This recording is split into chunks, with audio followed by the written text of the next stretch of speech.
Well, on the surface, this seems very counterintuitive and kind of a strange thing to say. I hope it'll make sense in a minute or two.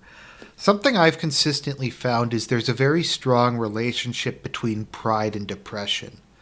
Now, this may seem really weird because, on one hand, pride is all about feeling that you're better than others, that you're like the greatest person, feeling, I guess, kind of very big and good about yourself.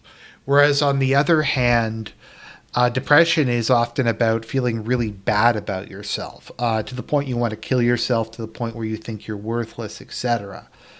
So, what am I talking about? How could these two things possibly coexist? As with a lot of things in mental illness, be it social isolation, anxiety, things like that, there's a very unhealthy feedback loop that goes on in which you kind of get into a chicken and an egg problem. Sometimes people's pride leads to depression, and sometimes people's depression leads to pride as a coping mechanism. So there is a very strong underlying relationship there between the two of them. So maybe let's just start talking about pride as a coping mechanism.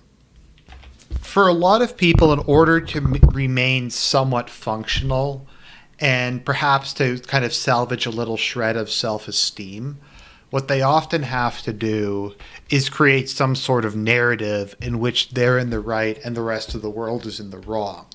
So even though they might hate themselves, even though they might despise themselves, ultimately what they're trying to do is kind of offload some of that self-hatred and self-failure onto those around them.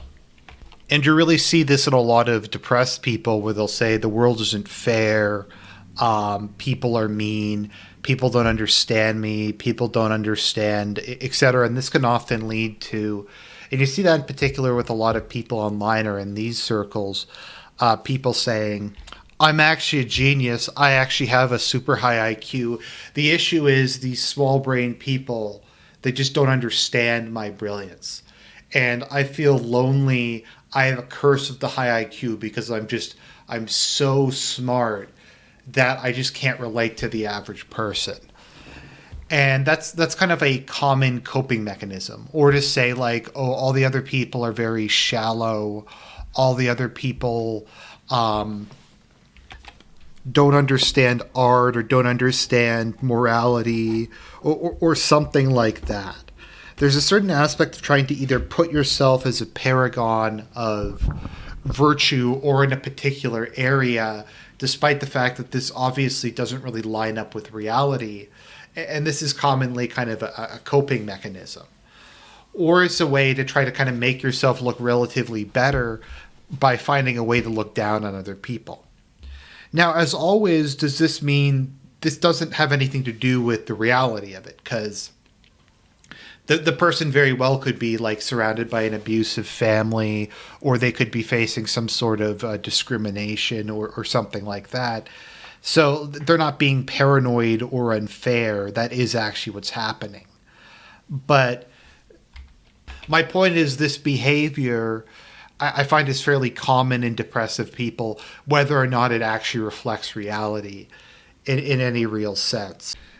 The other important aspect to this is if you take the perspective that there's these external factors, be they just people are evil or society's out to get you or something like that, it means there's nothing you can realistically do as an individual, or you can do even as like a group of people.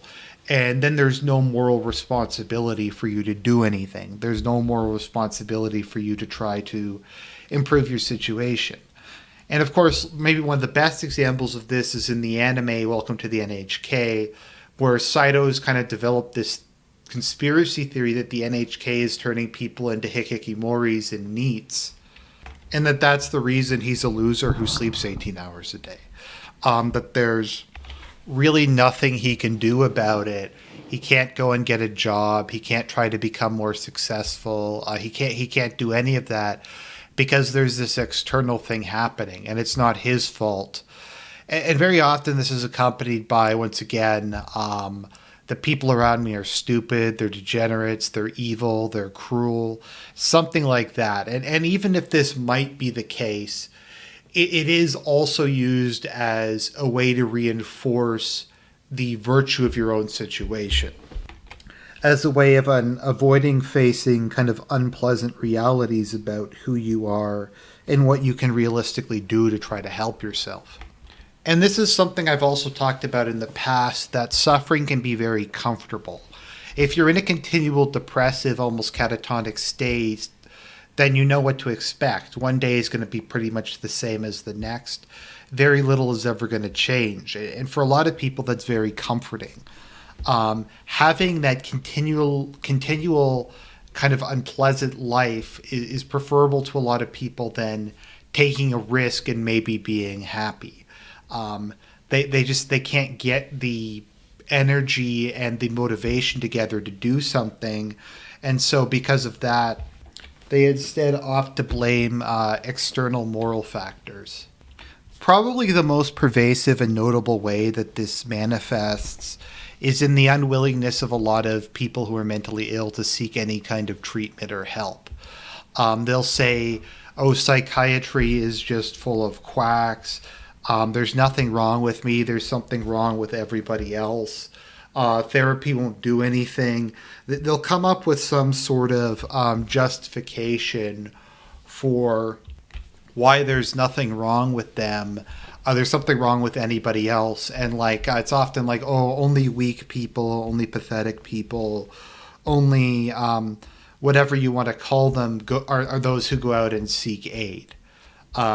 Everybody else, people like me, we're strong. We don't need to do that. And once again, that's to kind of justify staying in the current position, as well as giving kind of a moral dimension to your suffering. And I think kind of just to pull this whole kind of rambling thing back, I had a very good philosophy professor back in university, and his point was that all suffering, or most human suffering, comes from an inability to accept change, which I think is very true. And he talked about this. He talked about pride being one of the main reasons that people can't accept change. Because the people can't accept that maybe they don't have the same prestige they used to have. Maybe a loved one has kind of moved on from them. Some of their friends have moved on. They aren't the person they used to be. Or that they kind of need to get out of their current circumstance and try to find something new, or try to kind of go out into the world, as it were. And one of the key obstacles towards accepting this change and trying to live with it is really a sense of pride. And so, like I said, it's very much a feedback loop under which an unwillingness to get help leads to you being worse, which leads to you being more unwilling to get help, etc. So I hope that kind of makes sense. I haven't done a mental health video for a while. People have been wanting me to do one. That's just something that's been on my mind a lot lately.